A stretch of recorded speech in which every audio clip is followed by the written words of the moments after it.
Kedamaian batin, sebuah kondisi yang didambakan banyak orang, adalah seperti sebuah oase di tengah gurun kehidupan yang penuh hiruk-pikuk.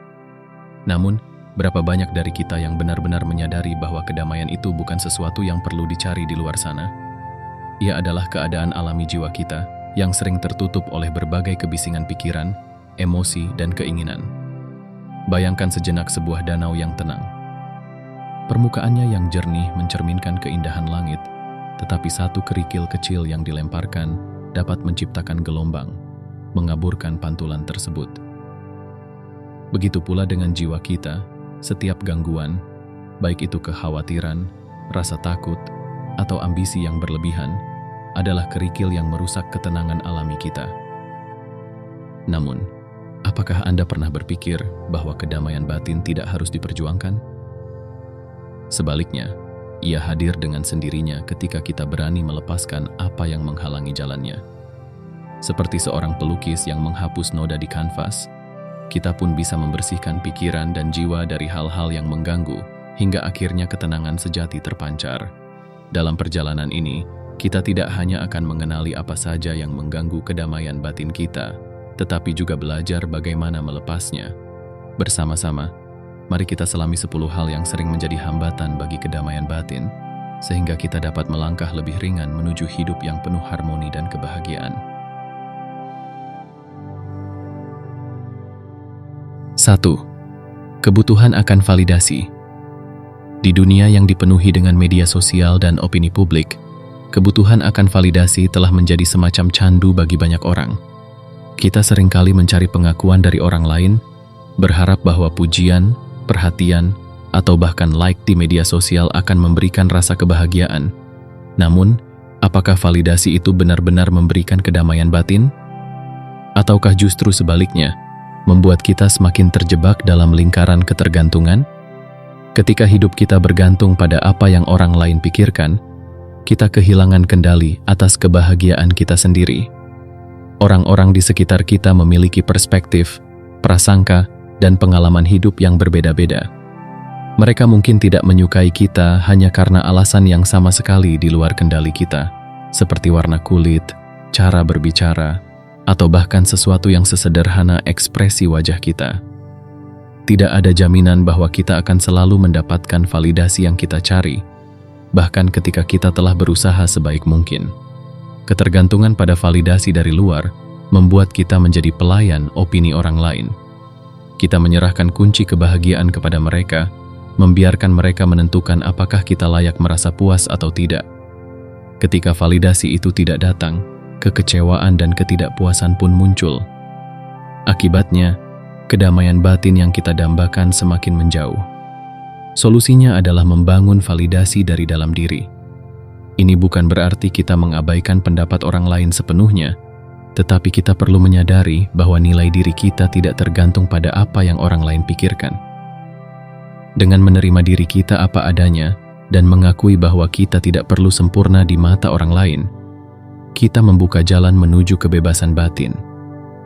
Menerima diri sendiri berarti memahami bahwa kekuatan sejati tidak datang dari pujian orang lain, tetapi dari rasa percaya diri yang kita bangun melalui pengalaman hidup dan kesadaran akan potensi diri.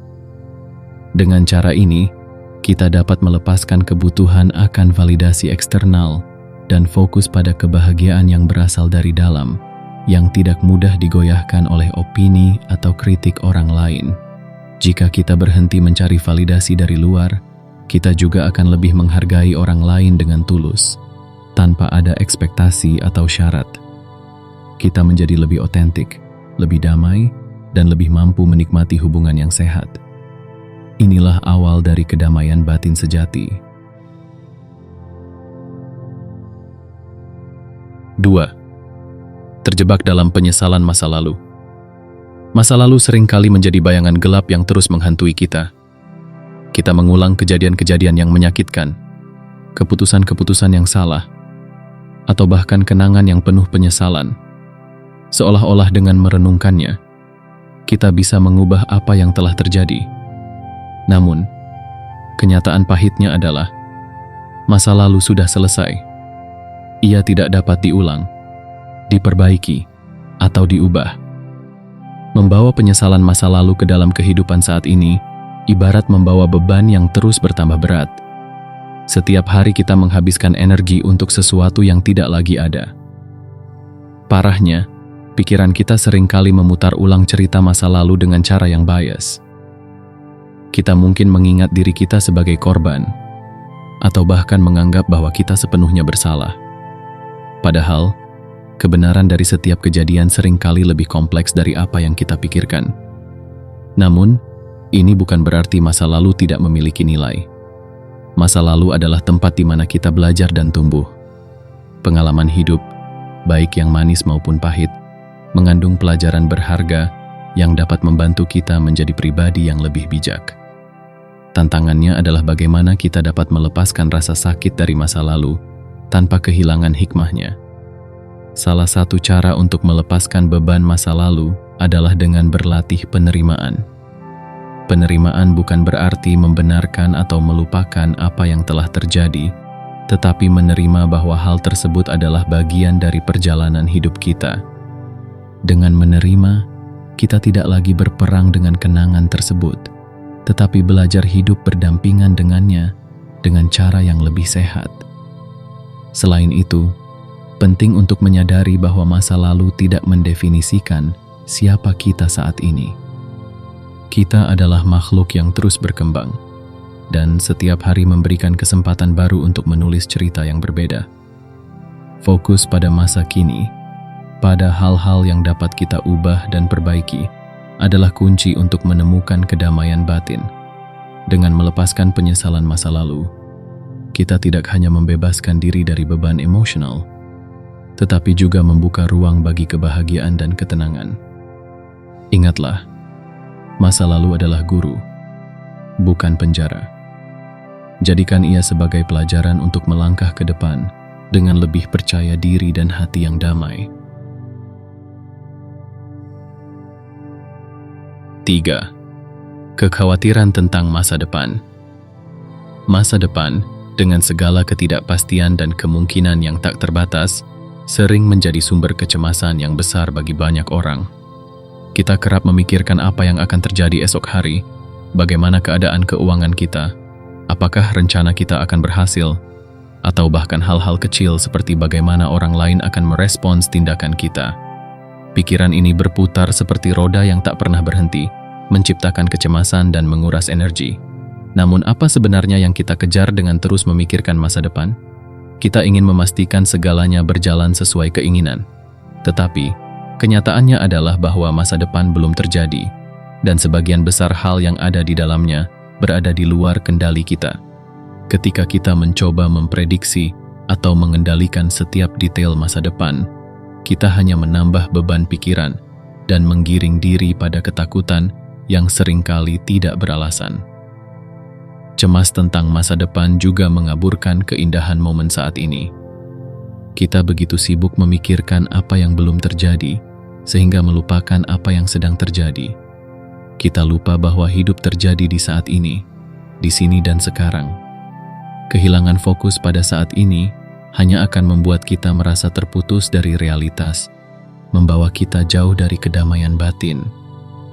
Ini bukan berarti kita tidak boleh merencanakan masa depan. Merencanakan adalah bagian penting dari kehidupan, tetapi perencanaan yang sehat berbeda dari kekhawatiran yang berlebihan. Saat kita merencanakan, kita berusaha mempersiapkan diri tanpa membiarkan pikiran terjebak dalam skenario-skenario yang tak berujung. Salah satu cara untuk mengatasi kecemasan tentang masa depan adalah dengan menerapkan prinsip amor fati atau mencintai takdir. Filosofi ini mengajarkan kita untuk menerima apapun yang terjadi, baik atau buruk, sebagai bagian dari perjalanan hidup yang harus kita jalani. Dengan menerima bahwa ada hal-hal yang berada di luar kendali kita dapat menemukan kedamaian bahkan di tengah ketidakpastian. Selain itu, penting untuk mengingat bahwa kekhawatiran tidak pernah menyelesaikan masalah. Apapun yang akan terjadi, kita hanya bisa menghadapinya saat itu tiba. Dengan mengalihkan fokus pada apa yang bisa kita lakukan hari ini, kita tidak hanya memanfaatkan waktu dengan lebih baik, tetapi juga membangun kepercayaan diri untuk menghadapi tantangan di masa depan. Ketenangan pikiran datang ketika kita menyadari bahwa kita tidak harus memiliki semua jawaban untuk masa depan. Kita hanya perlu menjalani hari ini dengan kesadaran penuh dan percaya bahwa apapun yang terjadi, kita akan mampu menghadapinya. Inilah cara kita meraih kedamaian di tengah ketidakpastian.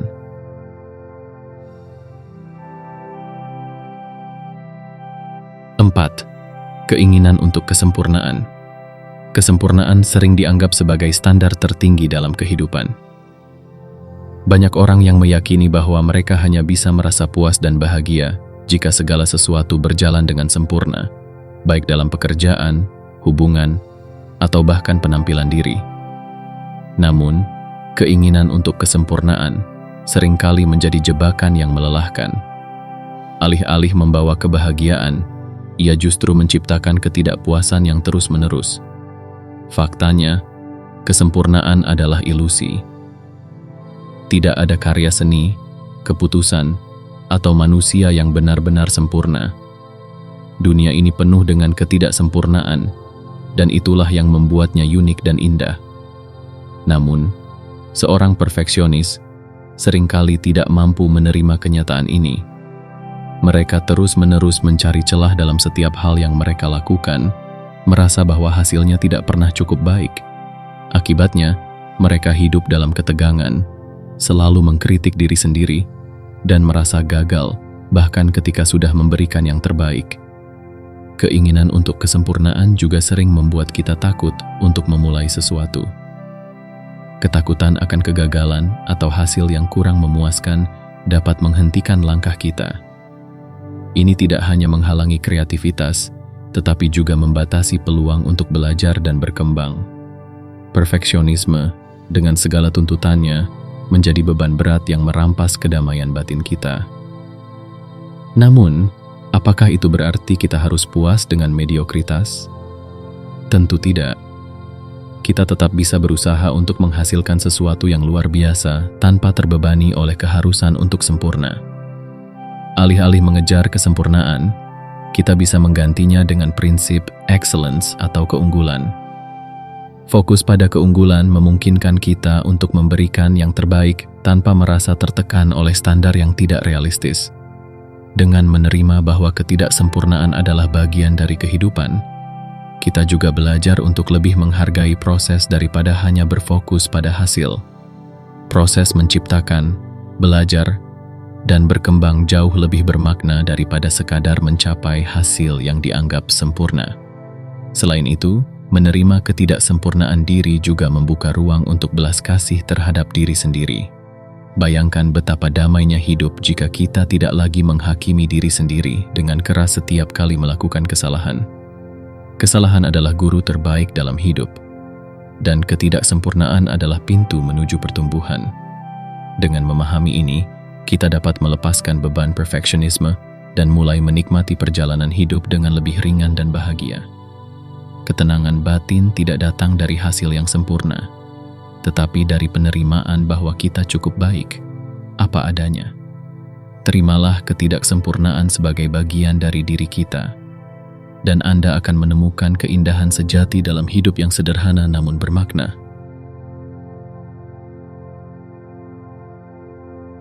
5. Keinginan untuk mengendalikan orang lain. Dalam hidup, kita sering merasa tergoda untuk mengontrol apa yang dilakukan orang lain, entah itu keluarga, pasangan, rekan kerja, atau bahkan masyarakat secara umum. Kita ingin memastikan bahwa mereka bertindak sesuai dengan harapan kita, mengatakan hal-hal yang kita anggap benar, atau mengikuti jalan hidup yang menurut kita ideal. Namun, sejauh mana kita benar-benar bisa mengendalikan orang lain? Kenyataannya, apa yang dilakukan, dikatakan, atau bahkan dipikirkan oleh orang lain berada di luar kendali kita.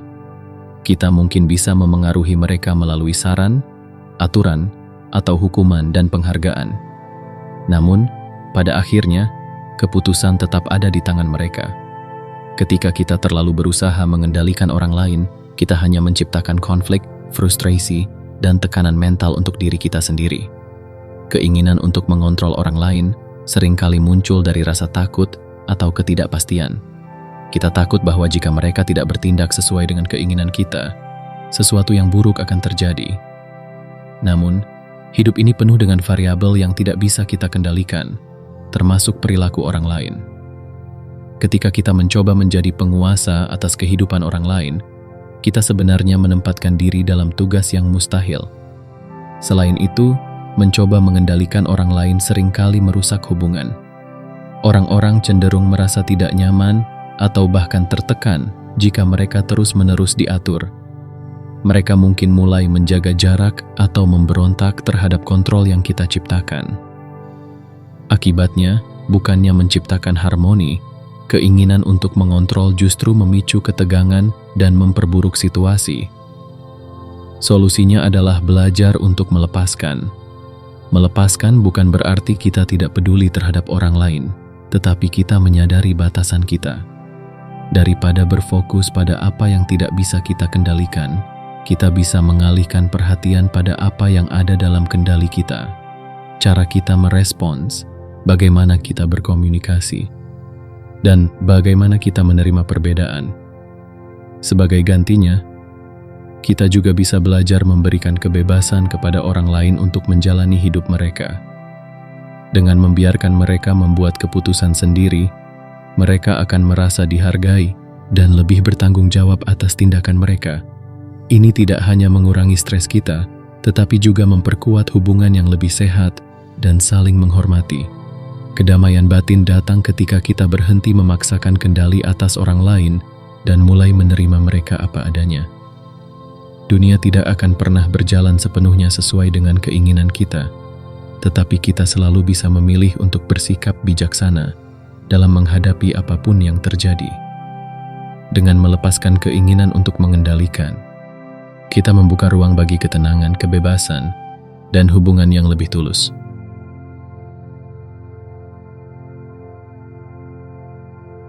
Enam, ketakutan akan penuaan dan kematian.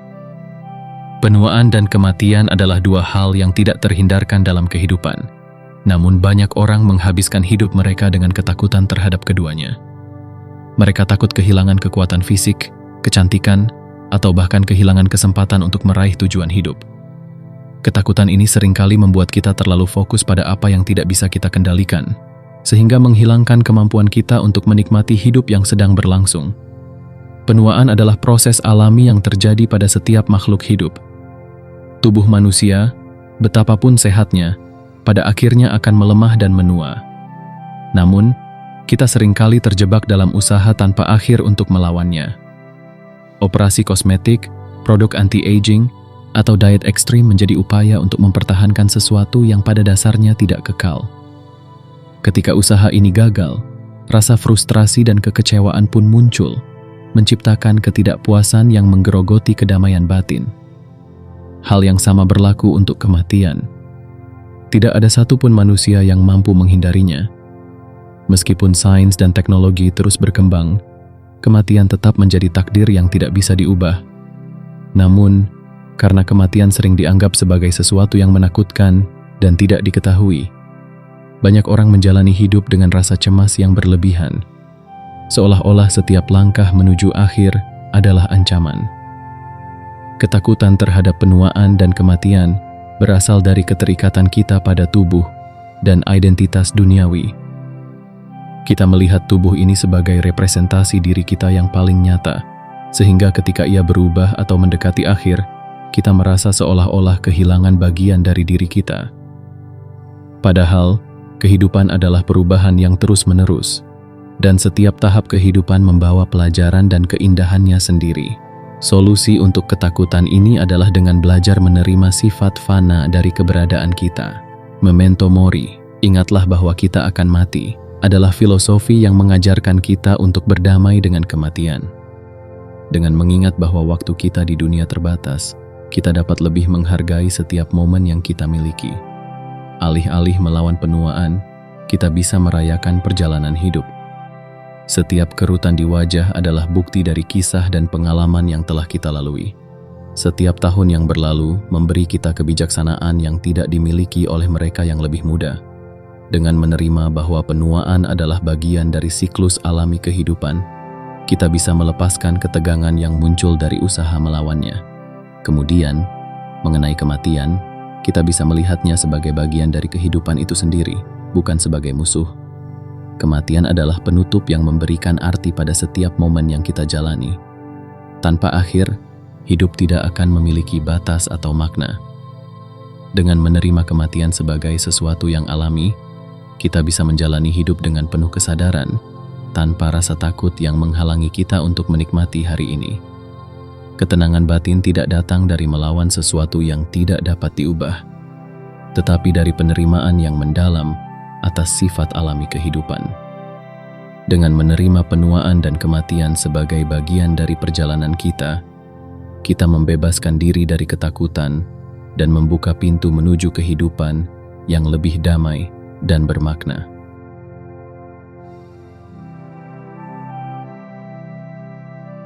Tujuh, ketakutan akan hal yang tidak dikenal. Ketakutan akan hal yang tidak dikenal adalah bagian dari naluri manusia.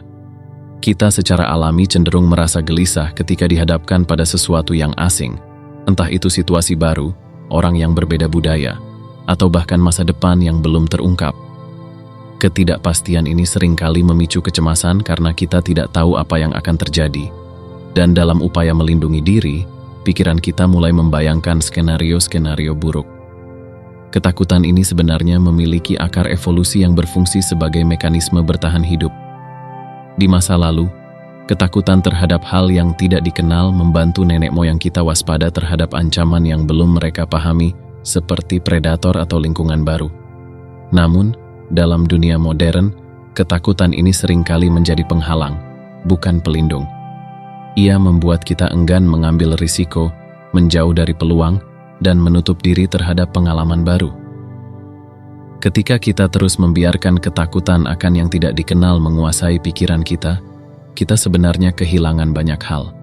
Kita mungkin melewatkan kesempatan untuk bertemu orang-orang baru yang luar biasa, belajar keterampilan baru, atau menghadapi tantangan yang bisa membawa kita ke tingkat kehidupan yang lebih tinggi. Ketakutan ini juga menciptakan dinding antara kita dan dunia, membuat kita hidup dalam gelembung kecil yang terasa aman tetapi sebenarnya membatasi. Solusi untuk mengatasi ketakutan ini adalah dengan membangun rasa percaya pada diri sendiri, pada proses kehidupan, dan pada kenyataan bahwa tidak semua hal yang tidak dikenal membawa ancaman. Kepercayaan ini tidak berarti kita menjadi sembrono, tetapi kita belajar untuk menghadapi ketidakpastian dengan sikap yang lebih terbuka dan penuh rasa ingin tahu. Salah satu cara untuk melatih kepercayaan ini adalah dengan mengambil langkah kecil menuju hal yang tidak dikenal. Misalnya, jika kita takut berbicara dengan orang baru, kita bisa memulai dengan sapaan sederhana. Jika kita takut mencoba sesuatu yang baru, kita bisa memulainya dengan langkah-langkah kecil yang tidak terlalu menakutkan. Dengan setiap langkah, kita membangun keyakinan bahwa kita mampu menghadapi ketidakpastian dan bahwa dunia seringkali tidak seburuk yang kita bayangkan. Selain itu, penting untuk menyadari bahwa ketakutan adalah bayangan dari pikiran kita sendiri. Hal yang tidak dikenal hanyalah sebuah ruang kosong yang bisa kita isi dengan rasa takut atau rasa percaya. Ketika kita memilih untuk mengisinya dengan rasa percaya, kita membuka diri terhadap peluang-peluang yang tidak pernah kita duga sebelumnya. Ketakutan akan hal yang tidak dikenal mungkin tidak pernah sepenuhnya hilang, tetapi kita bisa belajar untuk hidup berdampingan dengannya. Dengan keberanian untuk melangkah ke dalam ketidakpastian, kita menemukan kebebasan, pertumbuhan, dan kedamaian batin yang tidak bisa ditemukan dalam zona nyaman kita. Dunia ini penuh dengan keajaiban yang menunggu untuk dijelajahi, dan hanya dengan melepaskan ketakutan, kita bisa benar-benar menikmatinya.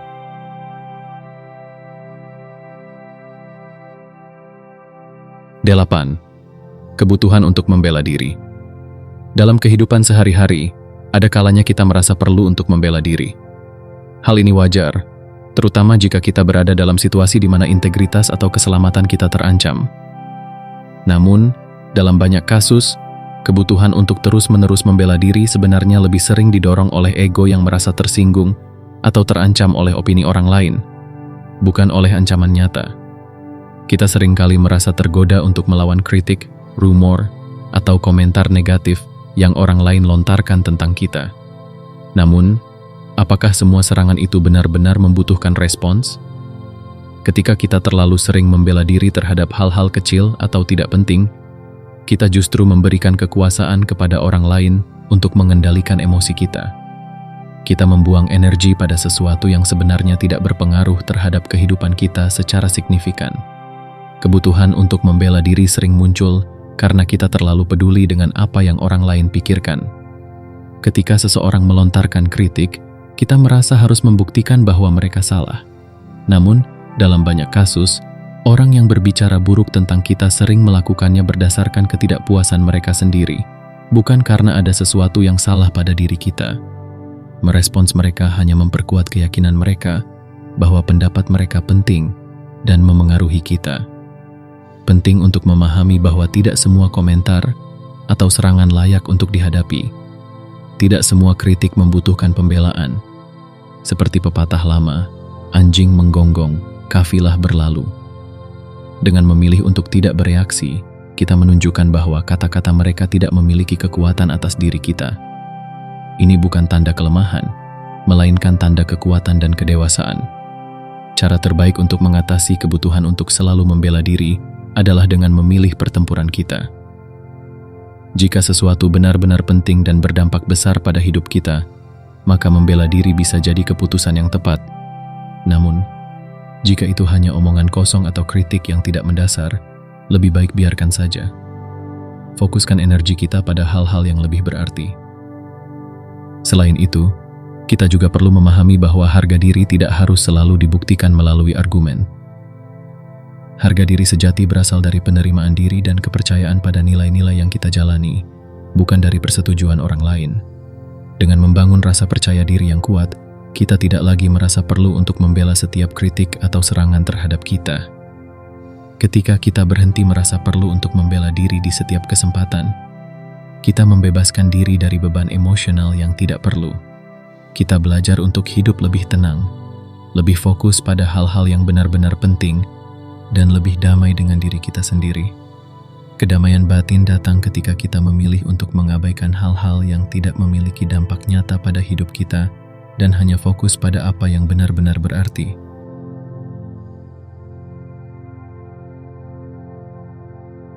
Sembilan, keserakahan.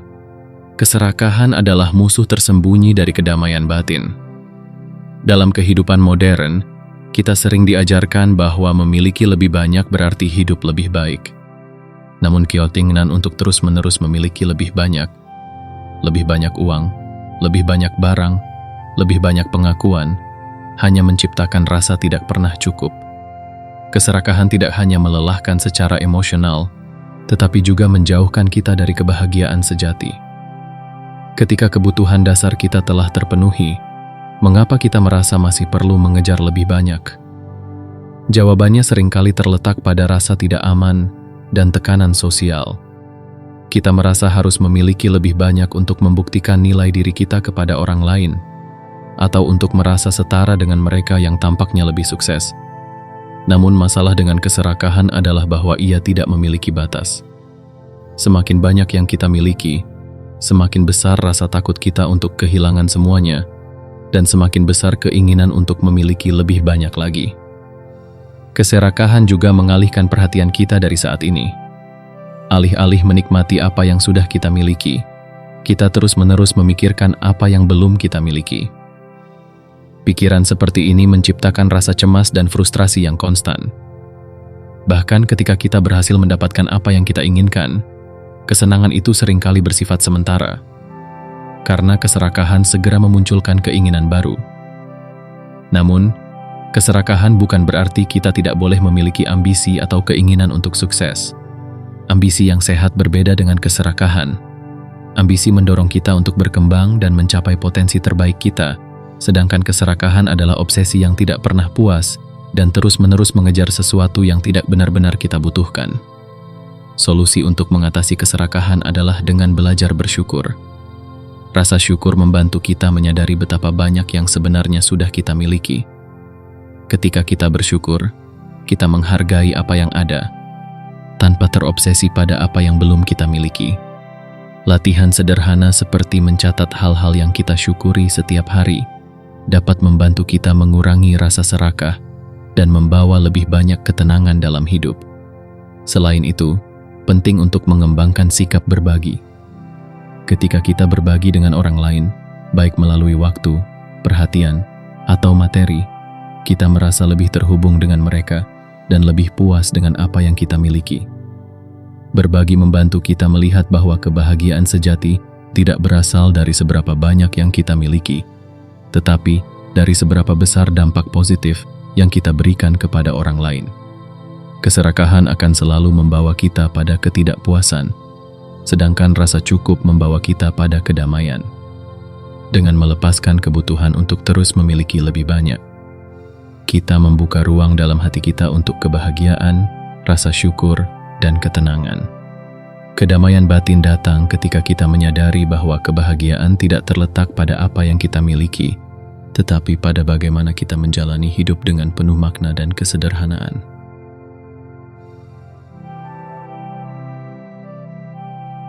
10. Kebencian.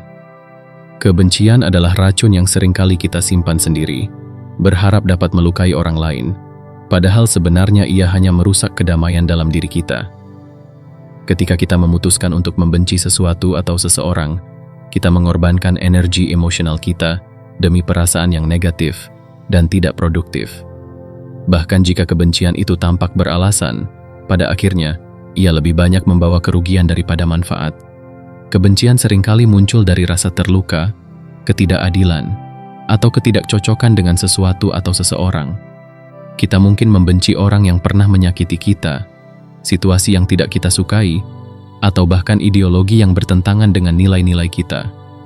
Namun masalahnya adalah dunia ini tidak pernah sepenuhnya sesuai dengan keinginan kita. Cepat atau lambat, kita pasti akan berhadapan dengan hal-hal yang tidak kita sukai. Dan jika kita terus menyimpan kebencian, kita hanya akan hidup dalam ketegangan dan ketidakpuasan. Kebencian juga menguras energi kita secara emosional dan mental. Ketika kita membenci seseorang, pikiran kita seringkali terfokus pada mereka. Kita memikirkan bagaimana mereka telah menyakiti kita, bagaimana mereka salah, atau bagaimana kita ingin membalas dendam. Pikiran-pikiran ini menciptakan lingkaran negatif yang sulit diakhiri, dan hasilnya, kita merasa lelah dan tidak damai. Cara untuk melepaskan kebencian adalah dengan menggantinya dengan sikap penerimaan dan pengertian. Penerimaan tidak berarti kita setuju dengan apa yang terjadi, tetapi kita mengakui bahwa ada hal-hal di dunia ini yang berada di luar kendali kita.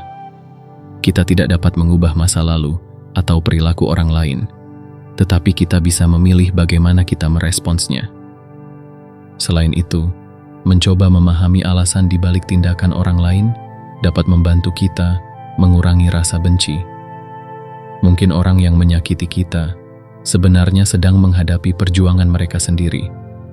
Mungkin situasi yang kita benci memiliki sisi positif yang belum kita sadari. Dengan melihat dunia dari perspektif yang lebih luas, kita dapat menggantikan kebencian dengan empati atau setidaknya sikap netral. Penting juga untuk melatih pengampunan, baik terhadap orang lain maupun terhadap diri sendiri. Pengampunan bukanlah tentang membenarkan kesalahan, tetapi tentang membebaskan diri dari beban emosional yang tidak perlu. Ketika kita memaafkan, kita memberi diri kita izin untuk melanjutkan hidup tanpa terus-menerus terganggu oleh luka masa lalu. Kedamaian batin tidak dapat ditemukan dalam kebencian, tetapi dalam penerimaan dan pelepasan. Dengan melepaskan kebencian, kita membebaskan diri dari rantai emosional yang mengikat kita pada rasa sakit. Kita membuka ruang untuk cinta, kebahagiaan, dan ketenangan yang sejati. Ingatlah, hidup ini terlalu singkat untuk dihabiskan dengan membenci. Gunakan energi Anda untuk menciptakan harmoni, bukan konflik. Kedamaian batin bukanlah sesuatu yang datang dari luar. Ia adalah keadaan alami yang muncul ketika kita berani melepaskan apa yang menghalanginya. 10 hal yang telah kita bahas, dari kebutuhan akan validasi hingga kebencian, adalah kerikil yang menciptakan gelombang di danau ketenangan kita. Dengan mengenali dan secara sadar melepaskan hal-hal ini, kita membuka jalan menuju hidup yang lebih ringan, damai, dan penuh makna. Perjalanan menuju kedamaian batin bukanlah tentang menjadi sempurna atau menghindari semua masalah, tetapi tentang bagaimana kita menghadapi kehidupan dengan sikap yang penuh penerimaan dan kesadaran. Ketika kita belajar untuk hidup di saat ini, menghargai apa yang kita miliki, dan melepaskan apa yang tidak kita butuhkan, kedamaian itu akan muncul dengan sendirinya, seperti sinar matahari yang kembali bersinar setelah awan gelap berlalu. Mari kita jadikan perjalanan ini sebagai bagian dari kehidupan kita sehari-hari. Refleksikan, lepaskan, dan biarkan diri kita menemukan ketenangan di tengah segala dinamika dunia. Karena pada akhirnya, kedamaian batin adalah hadiah terbesar yang bisa kita berikan pada diri kita sendiri. Terima kasih telah membaca dan merenungkan bersama. Semoga Anda menemukan kedamaian dalam setiap langkah Anda.